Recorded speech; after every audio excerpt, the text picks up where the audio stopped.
estava quebrado. E Elias tomou 12 pedras, conforme o número das tribos dos filhos de Jacó, ao qual veio a palavra do Senhor, dizendo: Israel será o teu nome. Amém? Nós estamos diante de uma palavra bem conhecida, fala a respeito do profeta Elias. Nós sabemos que esse episódio ocorreu quando Elias desafiou os profetas de Baal. Nesse tempo, nesse exato momento, a nação de Israel estava vivendo uma crise moral, espiritual, uma crise financeira, e a palavra de Deus registra que a fome era extrema. A seca já havia se estabelecido há 3 anos. Mas quando Deus decide pôr um ponto final em uma situação, Deus coloca. Quando Deus decide dar um basta, Deus dá um basta. E chegou nesse dia em que Deus falou com o profeta Elias e disse para Elias: Elias, levanta e vai até Acabe, porque eu darei chuva sobre a terra. O que Deus estava dizendo? Elias, chegou o final da crise, chegou o final desta situação. E então Elias foi, e nós sabemos que ele mandou o recado e falou com Acabe, propôs esse desafio, e eles então chegaram para esse desafio. Os 450 profetas de Baal e os 400 profetas de Azera. Então, 850 profetas. E somente Elias estava ali diante desse desafio. E nós sabemos que os profetas de Baal e de Azera, eles clamaram, e nada de resposta. Nada de resposta. E Elias, então nós sabemos, diante daquele momento, como ele agia. Mas chegou um momento, mas eu estou indo bem rápido, tá? É só alguns minutinhos, então eu tenho que pular muita coisa. E chegar aonde Deus queira falar conosco, profundamente. Então Elias, ele era um homem, como nós sabemos, reservado. Era um homem mais lá no seu lugar, mais quieto no seu canto. Diferente do profeta Eliseu, que era mais popular. Porque cada um tem o seu temperamento. E então nós vemos aqui que Elias, ele era um homem reservado, porém, era um homem muito observador. Ele observava tudo.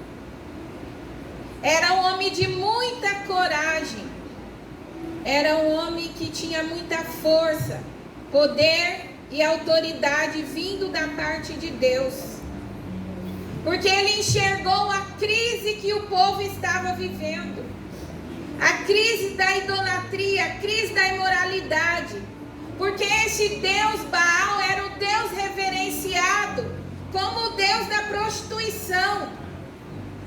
E então ele resolveu desafiar, porque ele viu a situação caótica do povo. Ele viu, o povo não estava só em uma seca natural, mas em uma seca espiritual. Estavam absorvendo a idolatria e deixando de adorar a Deus. Eles estavam se desviando para outro caminho. Mas Elias fez um desafio para honrar a Deus. Um desafio de muita coragem. E então, depois que aqueles profetas falsos, eles clamaram e nada de resposta, como ele era um homem observador, o que ele pôde enxergar? Ele deu uma olhada, aonde? No altar. Os profetas falsos, eles não repararam dava. Qualquer jeito dava certo, para eles tanto faz. Mas para Elias, que era o verdadeiro profeta, o verdadeiro homem de Deus, ele observou: existe um altar quebrado. Existe um altar quebrado que não pode permanecer quebrado. E então o que ele fez? Diante do que eu estou vendo, diante do que eu estou contemplando, eu não posso ficar inerte, eu não posso ficar parado diante do que eu estou vendo à minha frente. Então o que Elias fez? Elias, ele reparou o altar do Senhor que estava quebrado. De vez em quando é bom a gente analisar como está o nosso altar. Porque às vezes, pelo caminho que nós trilhamos, às vezes o altar se quebra e a gente não se dá conta disso. Então é bom analisar como está o meu altar. Será que ele está reparado, está arrumado, ou ele está quebrado? Ou ele está fragmentado? Aqui o altar estava quebrado, estava fragmentado. Mas Elias começou a reparar este altar.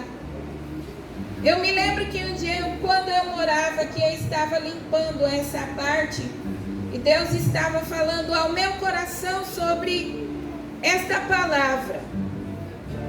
E aquela palavra nunca saiu do meu coração, da minha mente, eu não esqueci dela. De vez em quando eu estava lembrando desta palavra, mas nunca havia falado sobre o que eu vou falar rapidamente. Então o Senhor ministrava ao meu coração. Essas pedras aqui, Elias tomou essa pedra conforme o número das tribos, representando cada uma das tribos de Israel.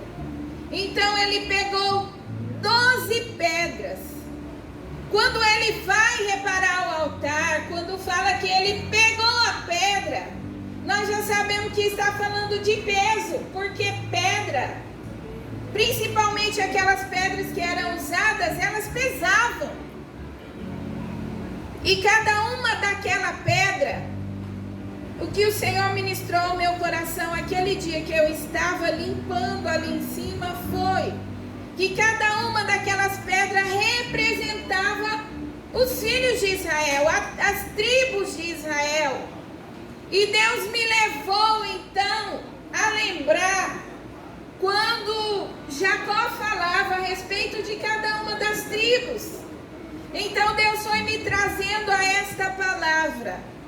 Era como se Elias pegasse uma pedra aqui, porque o altar estava quebrado e ele queria consertar o altar. Era como se ele pegasse aquela tribo e colocasse: você está desligado, você está dividido, você está quebrado, mas chegou o momento de unir. E para unir dá esforço, é trabalho, é pesado. É pesado. Todo líder sabe que é pesado manter uma união. Tem que ter esforço, tem que suar. Então era como se Elias chegasse ali e falasse: eu vou pegar essa pedra aqui porque ela significa Rúben, e vem trazendo ela aqui para o altar. E quando eu olho aqui Jacó falando dos seus filhos, eu vejo Jacó falando: Rúben é inconstante. Mas porque Rúben é inconstante, eu vou olhar o defeito dele e eu vou jogá-lo fora?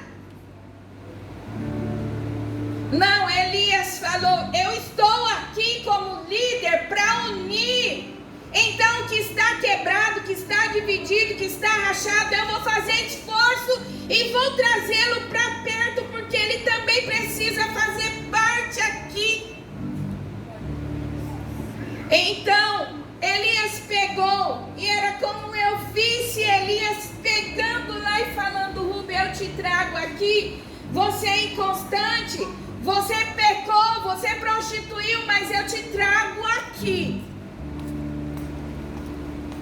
E então Elias trouxe e colocou ali, representando a tribo de Ruben. E Elias vai, pega outra pedra e traz a pedra, representando a tribo de Levi. Que tribo violenta! Matou por causa da irmã. Essa tribo é violenta, mas eu trago para cá. Eu trago para o altar. As irmãs vão entender, nós vamos entender o que Deus quer falar conosco nesta noite. Eu queria bem, irmã Eliane, fugir desta palavra aqui. Mas quando eu deitei à noite, falei, Senhor, que palavra que eu não tenho. De repente, Deus, na hora, falou, é esta palavra. E então, ele veio, trouxe essa pedra aqui. Mas essa pedra tem problema, é violenta. Mas essa pedra, traz, coloca aqui. Na onde? No altar. Vamos unir no altar. E de repente eu vejo ele lá. Judá, vamos pegar essa pedra aqui que representa Judá. Vamos colocar ela. Judá, olha só, Judá é louvado. Aqui ele fala que ele seria louvado pelas atitudes. E que Judá, ele sobressairia sobre os seus inimigos. Mas quando nós vemos para Judá, não tem jeito de não falar de Jesus Cristo. Quando a gente fala de Judá, da tribo de Judá, não tem jeito de não falar em Jesus. Então quando nós vemos aqui, e Jacó fala que a tua mão será sobre o pescoço dos seus inimigos, não tem como a gente não ir lá para Gênesis 3:15 e lembrar que Jesus pisaria a cabeça da serpente. Então, Judá, você é louvável. Eu pego você e trago você para o altar também. Não é porque você tem atitudes louváveis que você não vai estar do lado do violento, do lado daquele que prostituiu. As irmãs estão entendendo a palavra do Senhor? Aquela pedra, ela não poderia ficar fora, porque as outras duas pedras tinham aqueles problemas. E aqui ele fala, pegar no pescoço dos seus inimigos. Então não é para matar o marido enforcando, não. Pegar no pescoço e o filho, né? Porque tem hora que é aquele jargão, né? Dá vontade de pegar no pescoço, não é? Vocês já ouviram muito isso, não ouviram? E de repente, então, Elias vai lá. Tem que ir correndo. Elias vai lá e pega outra pedra e fala, Zebulon, vocês são trabalhadores, vão morar perto de um lugar, vão ser prósperos ali diante dos comerciantes. Vem aqui também. Você vai ter essa prosperidade, ser próspero, mas vai ficar no mesmo altar dos outros com defeito. Então ele vai, busca outros, vai buscando os filhos. Vocês podem ler porque não vai dar tempo. Vocês veem, eles buscam Issacar, jumento forte, aquele que vai carregar a carga. Pega essa pedra aqui e põe do lado do outro, que precisa de um jumentinho para carregar a carga também do outro. Vai carregar a carga. Você tem ossos fortes, você é forte, então carrega a carga. Vem cá. E então, vai lá o Senhor. Dan é como uma víbora, uma serpente. Vixe, vai ficar aqui também.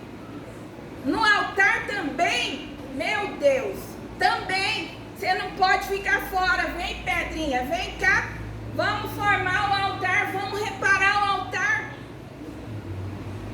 E assim o Senhor foi falando sobre os filhos. José, você é fruto frutífero. Vem aqui, pedra, fica aqui também para fazer parte do altar. Você é frutífero. Fica do lado desses. Faça. Seja frutífero aqui do lado dos outros. Então, um por um ali daquelas pedras. Bem rapidamente eu quero terminar. Colocou ali naquele altar.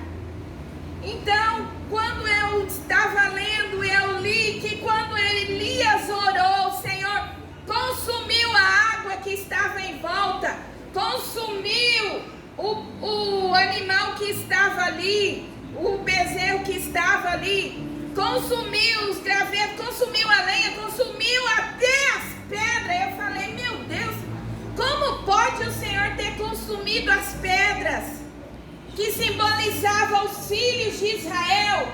Então Deus me levou a entender isso. Traz para cá, aqui tudo que está simbolizando a natureza humana e põe no altar, porque quando o fogo chegar, o fogo vai queimar esses tipos de natureza e temperamento ruim.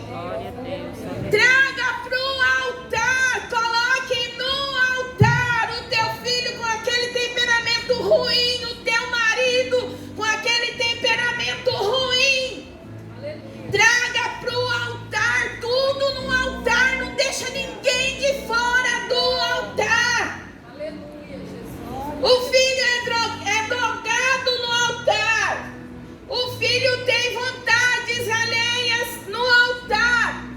O filho tem imoralidade sexual no altar, porque é no altar que o fogo queima. É no altar que o Senhor modifica a natureza. Mas eu disse, Senhor, misturou tudo, coisa ruim, natureza ruim. Misturou com os que dá fruto, tudo bom. Por que isso? Porque enquanto você e eu estivermos na terra, sempre o fogo do Senhor para tirar alguma coisa. Há sempre o fogo de Deus para queimar algo da nossa vida que atrapalha. E Ele trouxe todo mundo para o altar. Traz todo mundo. Traz sua família. Não pense que não tem mais jeito não, porque você orou até aqui, essa coisa ainda não se converteu. Eu falei coisa porque eu sei que é a linguagem que alguém usa. Essa coisa. É ou não é, irmãs? Não é coisa não. É criatura de Deus que precisa de ser transformado com as suas naturezas. Então traga para o altar do Senhor. Continua confiando. É com esforço, é com dedicação, é com persistência. Dá trabalho. Às vezes cansa. Às vezes a gente sente o peso. Mas só assim é que dá para ser reparado o altar diante da presença de Deus. Veja que o Senhor prometeu, olha, eu vou fazer, mas o Senhor trabalha com o ser humano. Veja que a chuva não caiu antes do altar ser reparado. A chuva não caiu, não veio, não frutificou a terra, não deu seus frutos, não criou as suas flores antes que o altar fosse reparado. Como está o nosso altar? Como está o nosso altar? O Senhor promete bênção, mas irmão, se tu tem coragem de falar isso nesse tempo que nós estamos vivendo, eu tenho coragem sim de pregar a palavra, porque Deus nunca vai deixar de abençoar, seja o tempo que for. Glória a Deus, aleluia. Seja o momento que estivermos vivendo.